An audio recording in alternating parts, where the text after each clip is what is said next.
새해를 어떻게 살아야 합니까? 라는 제목으로 하나님 말씀 전하겠습니다.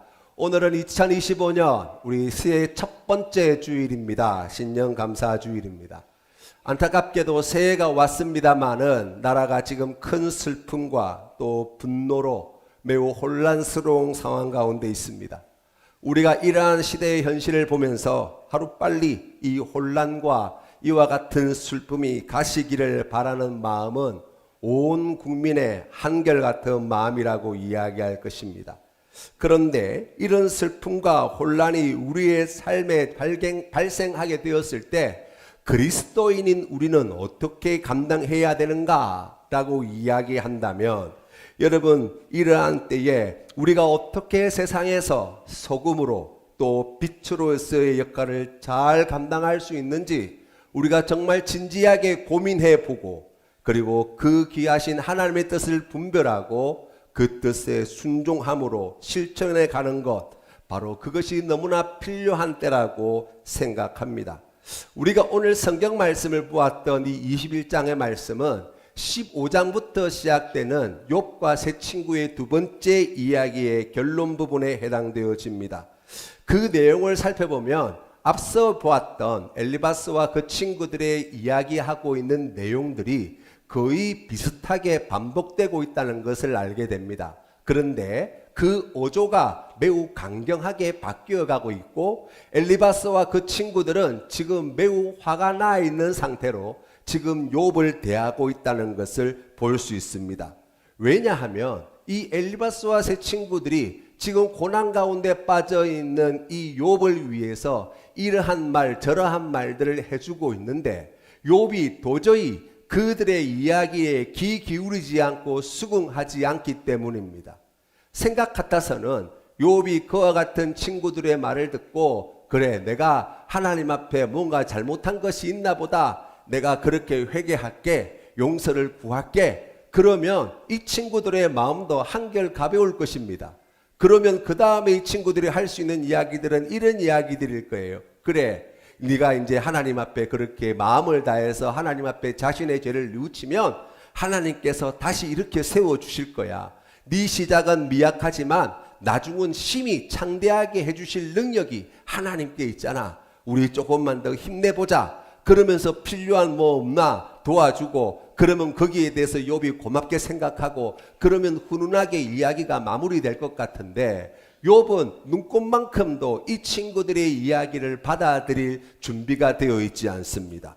왜냐하면 지금 이 욥이 생각할 때 이 친구들이 말하고 있는 선한 사람에게 복을 주고 악한 사람들에게 벌을 내리는 하나님이라고 하는 그와 같은 도식으로는 자신의 삶의 이 고난의 문제가 도저히 해석되지 않는다는 거예요.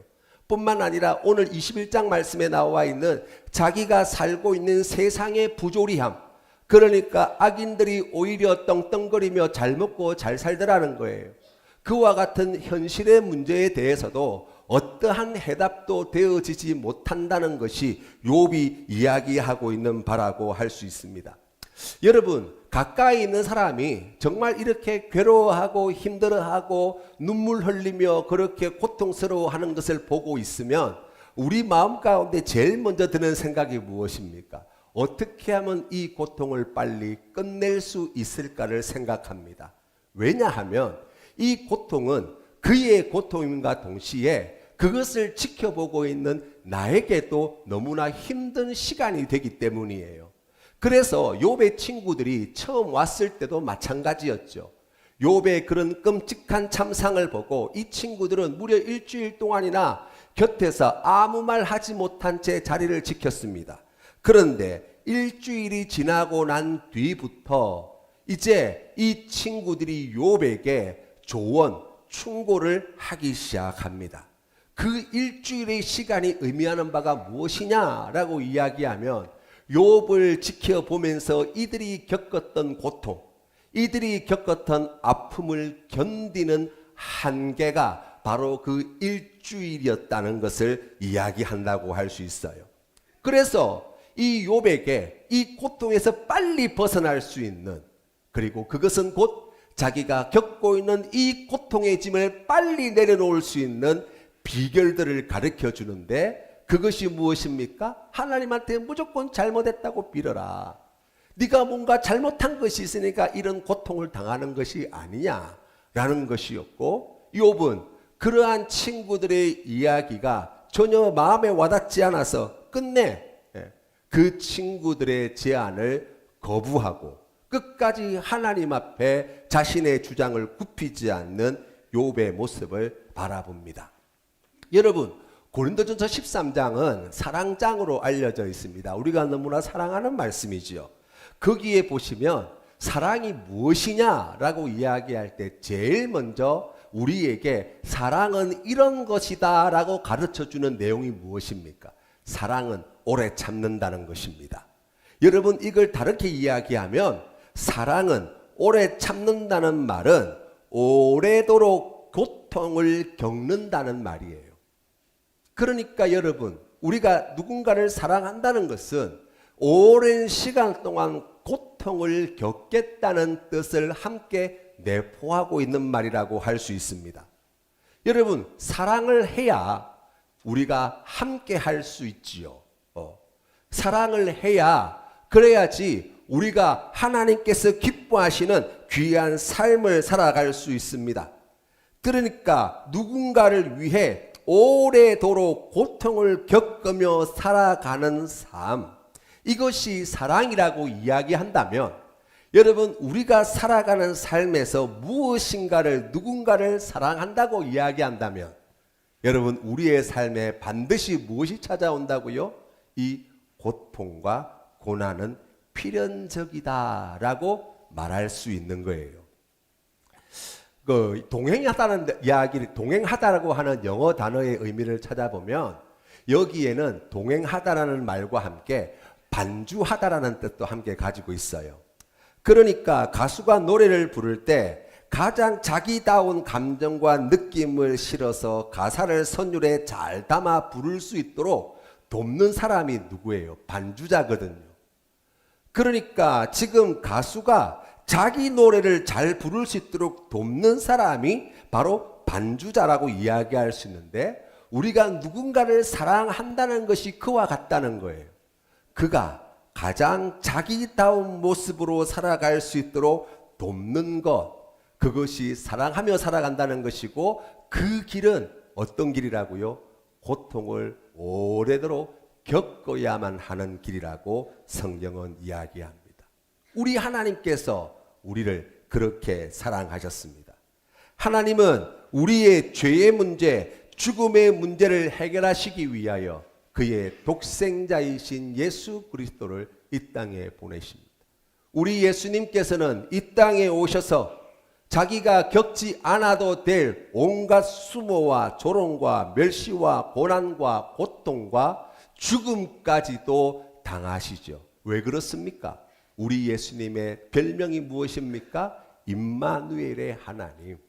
우리와 동행하시고 우리와 함께 하시기 위하여 하나님이신 예수님께서 오래도록 고통을 겪으셔야만 했는데, 그 고통의 결정체가 바로 십자가의 사건이라고 성경은 이야기하고 있는 것입니다. 그렇다면 여러분, 우리가 실제로 살아가는 삶의 자리에도 마찬가지죠. 우리가 사랑하는 이들과 함께 살아가는 귀한 삶을 살아갈 때 바로 그와 같은 고난과 고통을 겪는다고 이야기할 때, 여러분, 우리의 고통의 문제를 이렇게 해석할 수 있지 않겠습니까? 왜 내가 살아가는데 이런 어려움을 겪어야 합니까? 이런 문제를 만나야 합니까? 내가 왜 이런 눈물을 흘려야 합니까? 내가 왜 이것 때문에 마음 졸여야 합니까? 라고 이야기할 때 그 고난과 고통을 통하여 하나님께서 우리에게 들려주시는 하나님의 뜻이 무엇입니까? 지금이 바로 사랑해야 될 때라는 사실을 우리에게 알려주는 사인이 아닌가 말이에요. 이스라엘 백성들은 무려 400년 동안이나 애굽에서 종살이를 했습니다. 그러다가 하나님께서 모세를 통해서 이 백성들을 애굽에서 이끌어내시죠. 출애굽의 사건입니다. 홍해를 건넜습니다. 바로의 군대가 이 홍해에 수몰되는 것을 두 눈으로 확인했습니다. 10가지 재앙이 내려질 때 세계 최강대국인 애굽의 바로왕이 꼼짝하지 못하는 것을 자신들의 두 눈으로 다 보았습니다. 그런데 그 엄청난 구원의 사건을 경험하고 난 뒤에 하나님께서 인도하신 곳이 어디입니까? 광야예요. 이 광야에 들어갔을 때 그들의 삶의 현실은 어땠습니까? 물이 떨어집니다. 양식이 부족해집니다. 외적의 침입을 당합니다. 이런 일을 겪을 때마다 이스라엘 백성들이 하나같이 보여주었던 공통된 반응이 뭐예요? 우리가 애굽으로 돌아가자예요. 왜 그렇습니까? 애굽에 살 때는 외적의 침입을 걱정할 필요가 없습니다. 물 걱정할 필요가 없습니다. 양식 떨어질 걱정 안 해도 됩니다. 고기 걱정하지 않아도 됩니다. 그런 일 때문에 스트레스 받을 일이 없습니다. 왜 그렇습니까? 노예였기 때문이에요. 아침에 눈을 뜨고 난 뒤에 내가 무엇을 해야 될지 어떻게 살아야 될지 고민할 필요가 없습니다. 왜 그렇습니까? 시키는 대로 하면 되기 때문이에요. 그런데 광야로 나가 보았더니 정반대예요. 아침에 눈을 뜨면서부터 고민이 시작됩니다. 오늘 하루를 어떻게 살아야 될지, 무엇을 해야 될지, 그 일을 이루기 위해서 내가 어떤 수고를 해야 될지, 먹을 거를 준비해야 됩니다. 마실 물을 찾아야 합니다. 어디로 가야 할지 길을 정해야 합니다. 그 모든 일이 그냥 되어지지 않습니다. 심사숙고를 해야 합니다. 외적의 침입이 있습니다. 그것을 막기 위하여 온몸으로 달려가서 그 외적의 침입을 막아내야 합니다. 하루가 너무나 피곤하고 괴롭고 버겁습니다. 왜 그렇습니까? 자유인이기 때문이죠.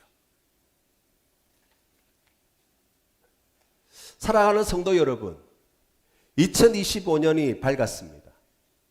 우리가 이 한 해를 어떻게 살아가야 합니까? 라고 이야기할 때 혹시 여러분의 마음 가운데 그런 수고를, 그런 부담을, 그런 짐을, 그런 고통을, 그런 괴로움을 모면할 수 있는 길이 있다면 좋겠습니다. 라고 이야기한다면 그것은 전혀 하나님의 뜻과 맞지 않다는 것입니다. 하나님께서는 우리를 하나님께서 기뻐하시는 삶의 자리로 보내어 주실 때 번거롭지만 피곤하지만 힘들지만 그러나 기꺼이 오롯이 우리가 홀로 감당해야만 하는 삶의 자리로 인도하십니다. 누구도 대신할 수 없는 삶의 자리 말입니다. 힘든 일이 계속해서 이어집니다. 피곤한 일이 계속해서 발생합니다. 그것을 하나님께서 없이 하지 않으신다는 것입니다. 어떻게 해야 합니까? 우리 하나님의 뜻이 무엇입니까? 하나님께서는 그와 같은 피곤하고 힘들고 괴로운 인생길을 살아가는 우리와 함께 하여 주시고 우리의 인생을 통하여 이루실 선하신 일들을 말씀을 통하여 예수 그리스도를 통하여 우리에게 나타내 보여주시고 오늘 우리가 마땅히 감당해야 될 그와 같은 삶의 자리에서 그와 같은 시련이, 어려움이, 고난이, 슬픔이 밀려올 때 하나님께서 주신 귀한 말씀대로 바로 지금 이때야말로 네가 마음을 다하고 힘을 다하고 정성을 다하고 생명을 다하여 사랑함으로 감당해야 할 때임을 가르쳐 주시는 것입니다. 2025년 우리의 삶은 대단한 일이 일어나지 않을지도 모릅니다. 매우 소소하고 작고 일상생활이 반복되어지는 그러한 삶을 살아갈지도 모릅니다.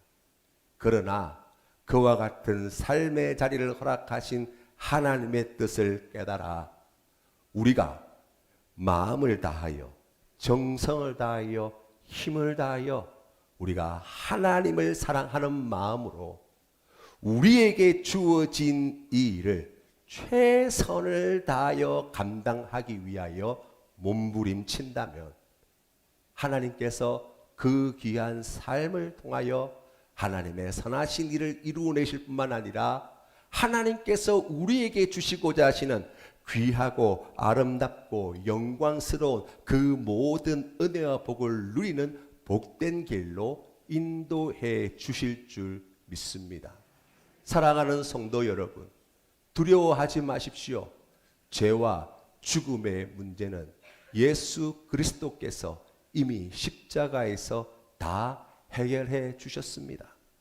우리는 더 이상 노예가 아니라 하나님께서 자유케 하신 자유인으로 우리에게 주신 그 귀한 구원의 여정을 걸어가고 있는 소망 있는 하나님 나라의 백성임을 기억하십시오.